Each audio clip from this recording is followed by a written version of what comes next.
Bom dia, meus irmãos, de novo.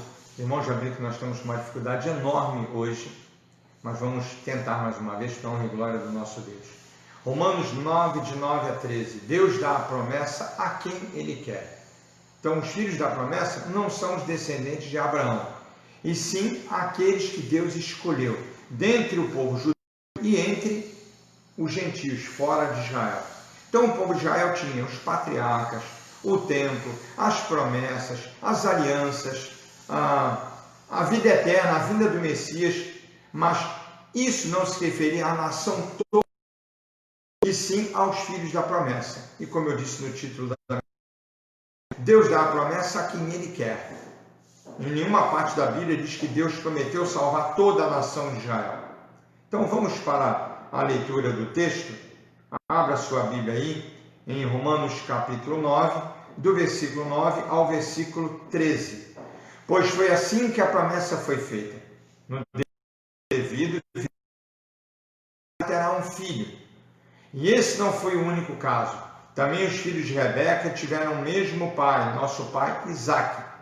Todavia, antes que os gêmeos nascessem ou fizessem qualquer coisa boa ou má, a fim de que o propósito de Deus, conforme a eleição, permanecesse, não por obras, mas por aquele que chama. Foi dito a ela: o mais velho servirá ao mais moço. Como está escrito: amei Jacó e me aborreci de Esaú. Amei Jacó e me aborreci de Jacó.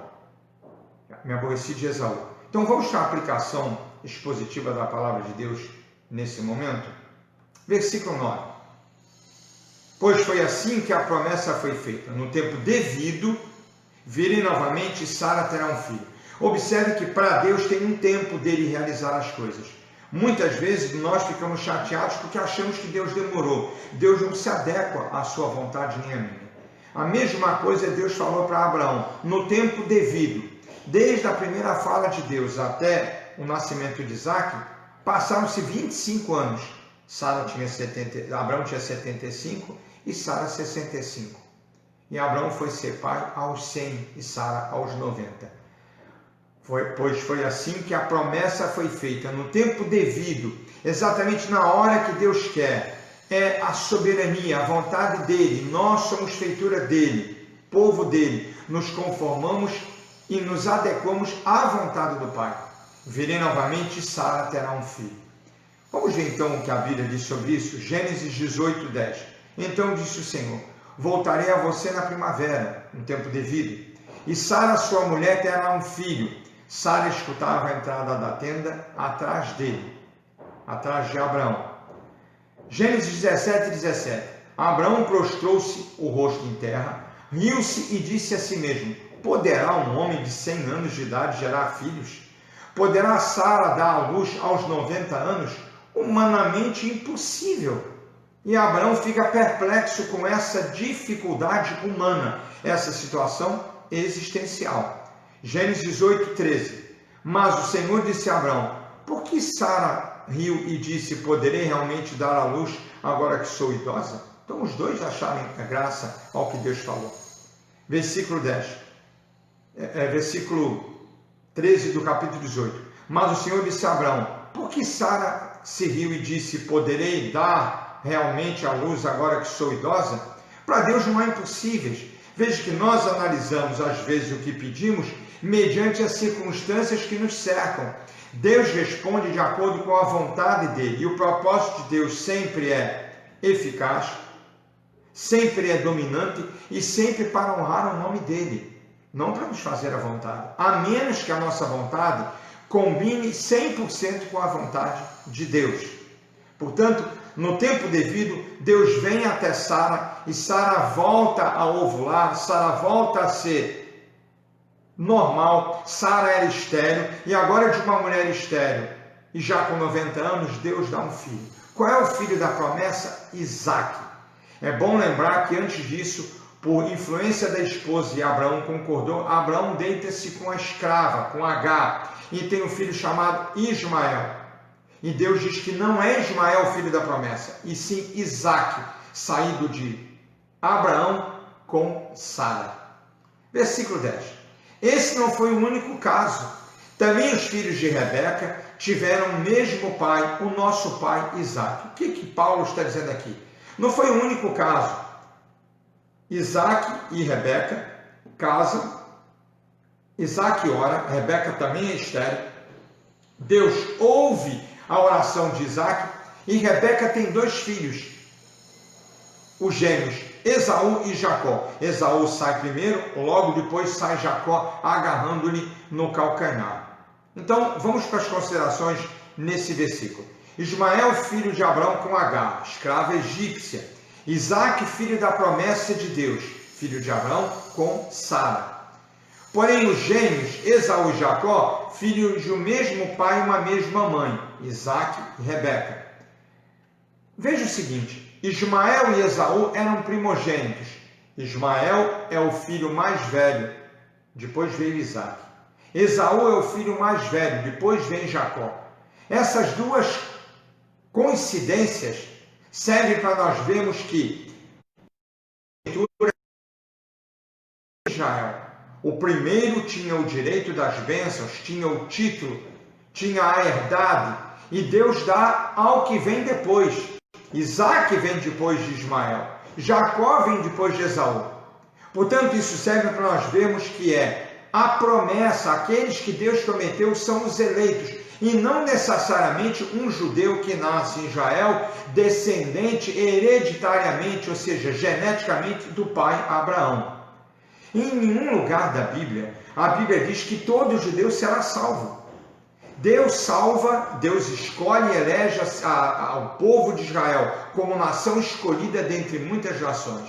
E já haviam outras antes dessa escolha. Mas Deus nunca disse que vai salvar todo o judeu.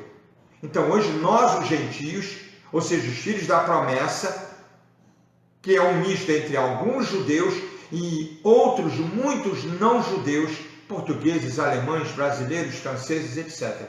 Os filhos da promessa são aqueles que Deus elege antes da fundação do mundo. E não aquele que levanta a mão na igreja, atendendo um apelo, como se Deus precisasse apelar. Não aquele que está afiliado a esta ou aquela denominação. Veja que o interessante vejamos que Ismael e Esaú eram primogênitos, mas Deus escolhe segundo o seu propósito soberano. Isaque e Jacó não eram primogênitos, e Deus assim os escolheu. Isaque ora por sua mulher, Rebeca, que era estéril. Elege eles ainda no ventre. Deus elege tanto Isaque para Abraão e Sara, como Jacó para Isaque e Rebeca, antes deles nascerem. E aos eleitos é dada a promessa de salvação. Está aí a prova bíblica de Gênesis a Apocalipse que Deus nos escolhe, nos elege e nos volta e nos torna para Ele antes de nascermos, antes de fazermos alguma coisa de bem ou de mal. Gênesis 25, vamos ver se é isso que a Bíblia mesmo diz. Gênesis 25, do 21 ao 23, eu quero ler todo o texto. Isaque orou ao Senhor em favor de sua mulher, porque era estéril. O Senhor respondeu à sua oração. E Rebeca, sua mulher, engravidou. Os meninos se empurravam dentro dela, pelo que disse, por que está me acontecendo isso? Ela questiona, ela fica preocupada. Foi então consultar o Senhor. Olha o que Deus diz para ela. 2 nações estão no teu ventre. Já desde as suas entranhas 2 povos se separarão. Um deles será mais forte que o outro. Os 2 serão fortes, mas um será mais forte que o outro. O mais velho servirá ao mais novo. Ou seja, o mais velho, o que tem título, o que tem direito à primogenitura, aquele que não tem direito hierarquicamente. Deus mexe com a estrutura. Por isso que Paulo era odiado, por isso que Paulo foi preso, era espancado toda hora. Paulo chegava numa cidade para pregar o evangelho e logo o pastor Paulo, o missionário Paulo, o cristão Paulo estava preso, porque pregava a Bíblia. Se você prega a Bíblia, vive de acordo com a palavra, você é perseguido. As pessoas não querem ouvir isso. É muito comum entre os universalistas, e outros crentes dizem assim, olha, Deus vai salvar todo mundo, o papai e a mamãe, o vovô e a vovó, o titio e a titia, até o diabo vai ter oportunidade. Isso é muito mais doce, muito mais fácil de se aceitar do que a pregação bíblica. Porém, a pregação bíblica é a única palavra de Deus revelada ao ser humano. E ela não deixa de se cumprir porque eu ou você acreditamos ou deixamos de acreditar. Essas verdades doem, machucam.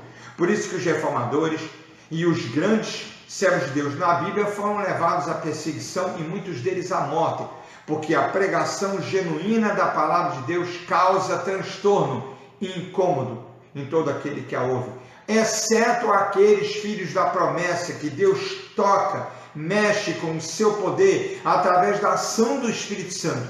E aí nos voltamos para crer em Deus, porque Deus nos moveu e nos leva a crer nele. Fica claro a escolha também de Efraim sobre o irmão mais velho, Manassés, Gênesis 48, 19.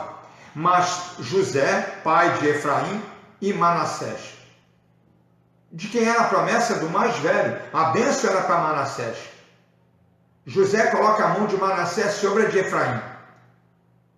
Jacó, já velho, inverte o que diz o versículo. Mas seu pai recusou-se e respondeu: eu sei, meu filho. Jacó falando para José: eu sei. Ele também se tornará um povo, também será grande. Apesar disso, seu irmão mais novo será maior do que ele, e seus descendentes se tornarão muitos povos. Quem Deus escolhe? Efraim. Também não vamos criar agora uma sequência com base errada na Bíblia, com base errada no entendimento errado na Bíblia, dizendo que sempre que vem depois é que tem direito. O que a Bíblia está falando, o que Paulo está pregando para a igreja de Roma, para aqueles crentes que, me permitem o termo, começaram a ser cabeçudos porque não queriam aceitar as verdades bíblicas, é que Deus escolhe a quem quer. As promessas de Deus é para quem Ele quer dar. Deus não está atrelado se você é judeu, português, brasileiro, alemão ou americano, se você é presbiteriano, batista, congregacional ou assembleano. Deus nos elege antes da fundação do mundo. Deus nos escolhe porque Ele quer. E isso não está incluído, não está linkado a meu esforço, a minha dedicação, porque eu sou bonzinho, porque eu sou fiel, porque eu devolvo o dízimo. Existe coisa mais absurda do que isso? Porque eu frequento todos os cultos, ou porque no culto teve milagres. Está preso e enfincado sobre a promessa de Deus. E Deus não é homem para que possa mentir. O homem mente, Deus não mente. Portanto, Deus salva a quem Ele quer. Os eleitos, as promessas são para os eleitos. Os filhos espirituais de Abraão, de Isaac, filho da promessa. Aqueles que Deus elegeu antes da fundação do mundo. E nós não sabemos, mas quando Deus nos toca e nos faz conhecer no nosso tempo, no Cronos, porque a dimensão do tempo de Deus, o Kairos, é outra coisa, um outro tempo, nós nos identificamos e entendemos que fomos escolhidos. E Deus nos mantém nele. Perseverança dos santos. Vamos continuar. Primogenitura. Israel era o primogênito entre muitas nações. Deus escolheu entre muitas nações a nação de Israel. Pronto. Mas isso não quer dizer que todos que nascem em Israel são os escolhidos de Deus. E Deus deixa claro nessa passagem. E quando Paulo vai pregar isso na igreja de Roma para judeus e não judeus, há uma confusão enorme, porque muitos não concordam. Não, Deus tem que salvar todo mundo. É o que a gente ouve hoje. Deus, por meio do profeta Jeremias, refere-se a Efraim e Israel como a primogênita entre muitas nações. Israel não é a primeira nação a surgir. A Bíblia narra de outras nações. Porém, é a primeira a ser escolhida e tinha a proeminência sobre todas as demais nações do Antigo Testamento. Foi a nação escolhida, foi o povo escolhido, mas não quer dizer que todo judeu é escolhido. E quando Paulo traz essa novidade, mexendo com a crendice judaica que bastava ser filho de Abraão para já ser um salvo, e salvos só seriam os judeus, isso mexe com toda a hegemonia judaica e com tudo que eles estavam acostumados. Hoje, quando pregamos a Bíblia de forma eficaz, de forma bíblica, de forma compromissada com o texto, veja, eu tenho sempre o hábito e o costume de dizer, não prego a Bíblia preso a nenhuma denominação, prego a Bíblia preso à Bíblia.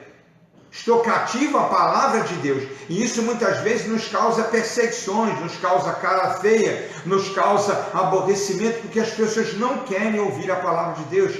Querem ouvir uma mensagem que faça carinho na cabeça e uma massagem ao coração. O valor da primogenitura, qual é? Vir primeiro, como também há um direito, um título. Só que isso não funciona quando Deus elege. Isso funciona humanamente falando somente. Versículo 11. Paulo chega ao versículo 11 dizendo: todavia, antes que os gêmeos nascessem, meu irmão, minha irmã, preste atenção. Antes que os gêmeos nascessem, eles nem tinham sido gerados ainda pelo papai e gestados pela mamãe. Deus já havia traçado. Põe por baixo todo o crente que diz: olha, Deus vai lá na frente, vê o que está acontecendo, volta e escreve. Onde está isso na Bíblia? Ah, mas isso é coisa de presbiteriano. Não, isso é coisa bíblica. Veja o que Deus diz: todavia, antes que os gêmeos nascessem, ou fizessem qualquer coisa boa ou má. Por exemplo, o bebê ainda não nasceu, ainda não faz nada, nem bom nem ruim, porque ele nem existe, a fim de que o propósito de Deus, conforme a eleição, permanecesse, prevalecesse, não por obras, mas por aquele que chama.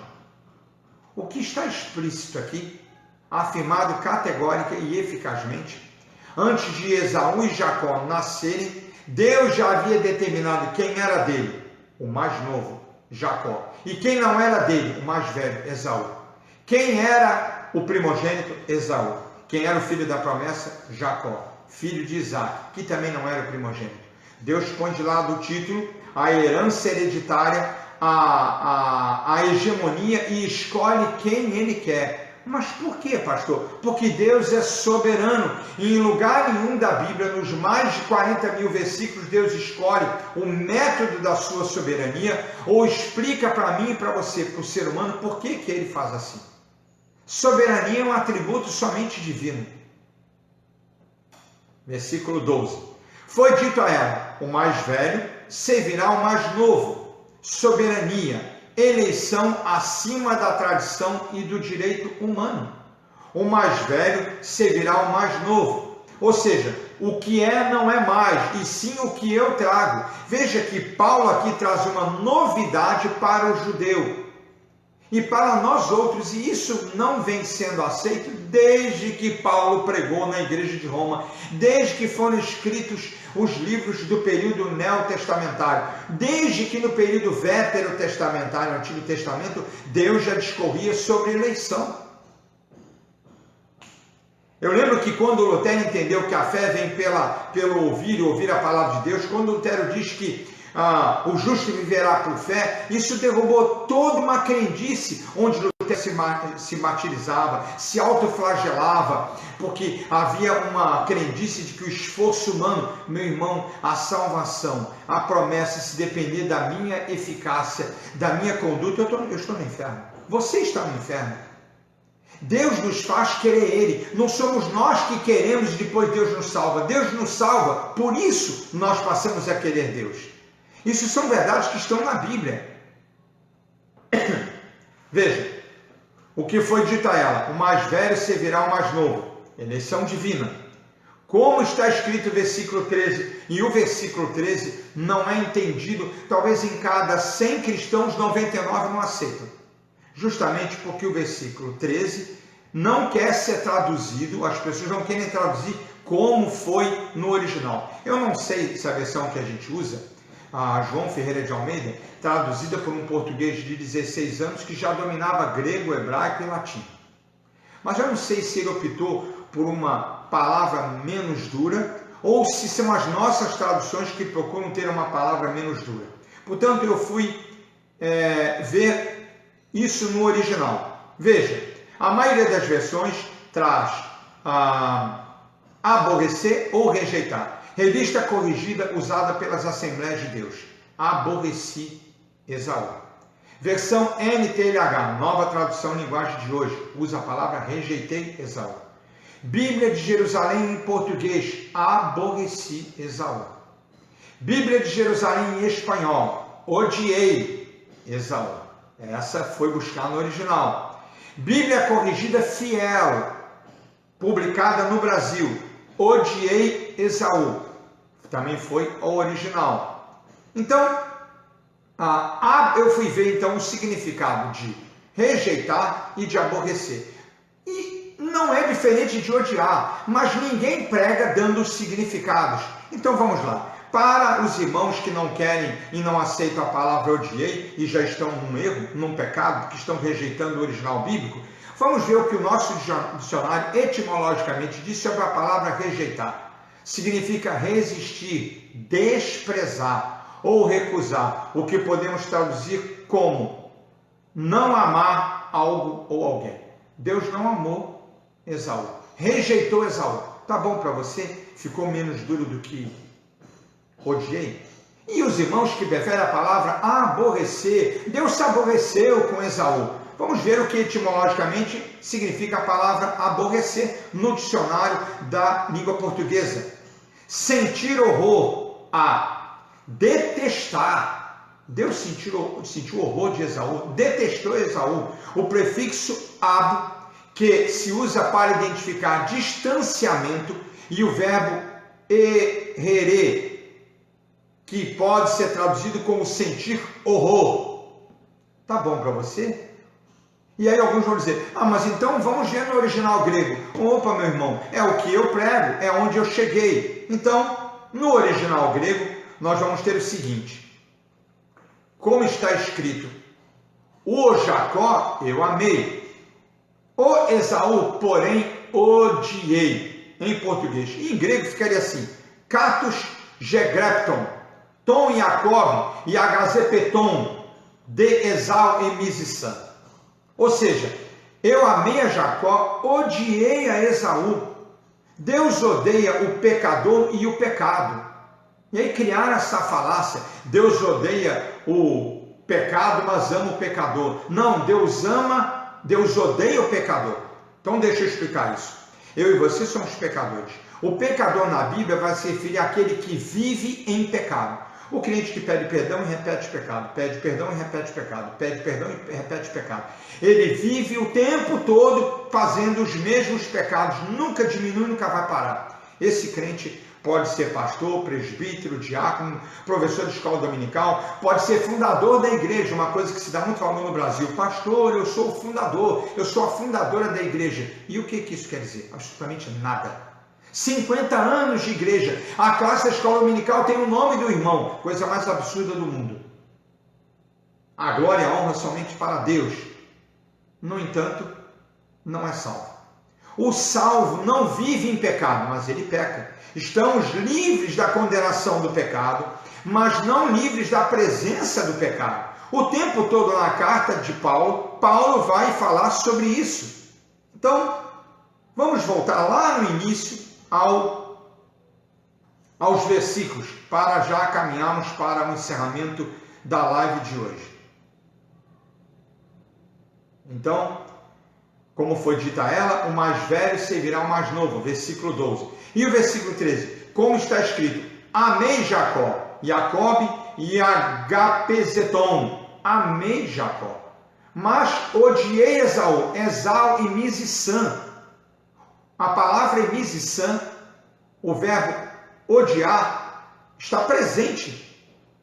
Eu odeio, tu odeias, ele odeia. Esse verbo está presente. Deus odiou Esaú, porque Deus nunca o salvou. Nunca o nome de Esaú foi escrito no livro da vida. Mas, pastor, Deus condena Esaú ao inferno? Não.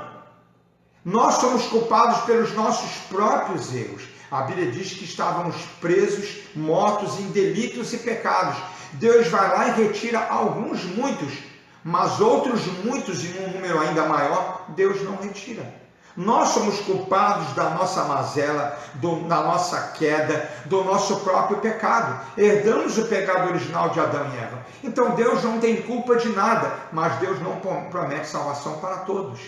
Os filhos da promessa são os filhos espirituais de Abraão, que são alguns, muitos judeus com gentios, onde eu e você nos encontramos. Não é todo o povo judeu, e não são todos os crentes de todas as igrejas do mundo. Agora, o crente salvo judeu ou não, vive uma vida diferente. Não vive em pecado.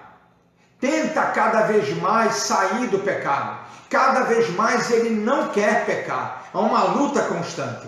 Ele faz do domingo a guarda do Senhor. Ele não faz outras coisas no dia do Senhor. Ele não quebra coisas que hoje estamos acostumados a fazer. Ele não vive de cara feia para o irmão. Ele perdoa o irmão, ainda que isso lhe cause perda financeira, perda sentimental. Ele perdoa. Isso não significa que ele não corra atrás dos direitos, mas ele perdoa, porque ele foi perdoado pelo Filho de Deus, o próprio Deus. E Jesus é Deus. Esta é a mensagem de Romanos 9, de 9 a 13, que a gente costuma não aceitar, porque não é isso que pregam na minha igreja, não é isso que o meu pastor fala. Mas eu e o seu pastor estamos presos e obrigados a pregar só o que a Bíblia fala. E eu tenho muito medo quando se diz é uma questão de interpretação. Vá ao original grego. Veja o que o original grego diz. Depois faça a sua interpretação presa a todo o contexto bíblico no original. E a sua mensagem vai ser igual à minha, igual a de Paulo, igual a da Bíblia. Uma mensagem cristocêntrica, uma igreja bibliocêntrica, ou seja, a igreja prega só a Bíblia e prega só Cristo, independente do que esta ou aquela denominação acha. Foi para isso que Deus nos salvou, foi para isso que Deus nos criou, e é para isso que Deus nos chama. Vivemos de acordo com a palavra dele. Não se preocupe se você é perseguido. Paulo foi perseguido e acabou sendo morto, decapitado. Paulo apanhava em qualquer lugar que chegava, porque ele pregava as verdades bíblicas, e as verdades bíblicas nos constrangem, nos incomodam, as verdades bíblicas nos inquietam, mas nos mostram a nossa condição de pecador e nos fazem entender que Deus nos salvou e agora vivemos uma vida cada vez de menos pecado, porque somos filhos da promessa, herdamos a vida eterna dada por Cristo, dada por Deus o Pai, selada pelo Deus Espírito.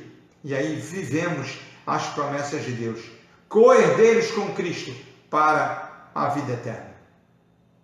Compartilhe essa mensagem, divulgue essa mensagem. As verdades bíblicas têm que ser ouvidas por todos do mundo inteiro.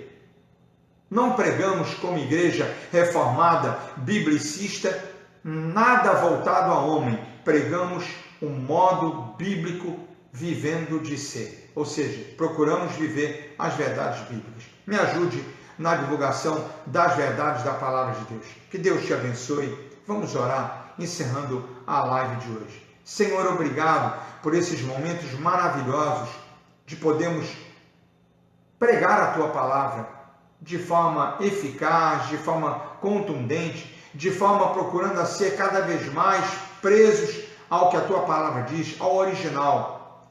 Ajuda-nos, Senhor, a termos coragem de pregarmos a Tua palavra e de vivermos na frente de qualquer que seja a situação, de qualquer que seja o ser humano, como filhos e herdeiros da promessa, ainda que isso nos cause desgosto, perseguição e até morte. Ajuda-nos, Senhor, a vivermos como servos Teus. Obrigado pela escolha a nós outros, sem merecimento algum nosso. Obrigado, Senhor, porque Tu dás a promessa a quem Tu quer. Em nome de Jesus. Amém.